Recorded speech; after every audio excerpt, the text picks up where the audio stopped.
Hello everyone, আসসালামু আলাইকুম। It's me Liya and welcome back to our Facebook page. আজকের ভিডিওটা কি টপিক নিয়ে হতে চলেছে সেটা তোমরা ক্যাপশন দেখেই বুঝতে পেরেছো। সো আজকের ভিডিওটা আমার নাইট স্কিন কেয়ার রুটিন। আমি যে ফেস ওয়াশটা ইউজ করি সেটা হলো প্লামের নিয়াসিনামাইড ফেস ওয়াশ। এরপর আমি ফেস ওয়াশ দিয়ে আমার ফেসটাকে হালকাভাবে ম্যাসাজ করে নেব যাতে আমার ফেসের সব নোংরাগুলো বেরিয়ে যায়। তারপরে আমি পানি দিয়ে ফেস ধুয়ে নেব। আমি ভয়েস ওভার দেওয়ার সময় বারবার আটকে যাচ্ছিলাম কারণ আমার শরীর ভালো না, কথা বলতে প্রবলেম হচ্ছিল। অ্যান্ড ফেসটা পানি দিয়ে ধুয়ে নেওয়ার পর আমি টাওয়াল দিয়ে মুছে নিলাম। তারপরে আমি নিয়াসিনামাইডেরই একটা ফেস টোনার ইউজ করব, যেটা রাইস ওয়াটারের ফেস টোনার। ওপেন পোরস এর প্রবলেম আছে তারা এই ফেস টোনারটা ইউজ করতে পারো। এই ফেস টোনারটা আমাদের ভিজিবিলিটি পোরস গুলোকে টাইটার করতে হেল্প করে। আগে আমার ফেসটা এত সুন্দর ক্লিন নিট গ্লোই ছিল না। এই প্রোডাক্ট ইউজ করার পর থেকে আমার ফেসটা এত সুন্দর হয়েছে। তো এখানে শুধু প্রোডাক্ট ইউজ করলেই হবে না, নিজের স্কিন টাইপ অনুযায়ী ইউজ করতে হবে। তো এরপরে আমি পিলগ্রিমের এই নিয়াসিনামাইড সিরামটা ইউজ করেছি। আমার ফেসে আগে হালকা হালকা একনে দাগ ছিল, ওই দাগগুলো চলে গেছে এই সিরামটা দিয়ে।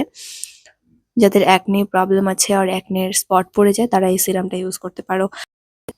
কখনোই একটা প্রোডাক্ট ইউজ করার পরে আরেকটা প্রোডাক্ট সাথে সাথে ইউজ করবে না, যখন অবধি আমাদের ফেসের মধ্যে প্রোডাক্টটা অ্যাবজর্ব হয়ে যাচ্ছে।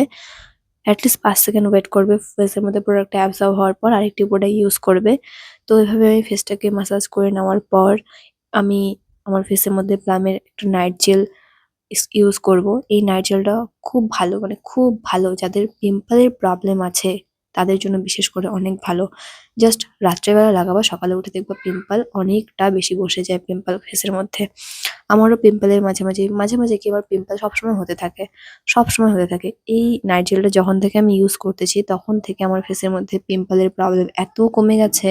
মানে যদি আমার সকালবেলা পিম্পল হয়, আমি রাত্রেবেলা ইউজ করলাম এটা, সকালে উঠে দেখবো আমার পিম্পল গায়েব।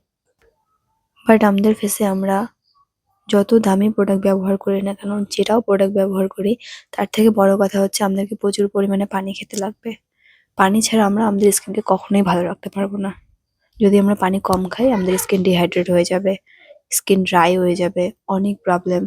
শাক সবজি, বাইরের জাঙ্ক ফুড যত পারো অ্যাভয়েড করো, শাক সবজি খাও। যাদের সামনে বিয়ে আছে, আপকামিং ব্রাইডস যারা, তারা বিশেষ করে যদি নিজের স্কিনটাকে সুন্দর গ্লোয়িং স্মুথ করতে চাও।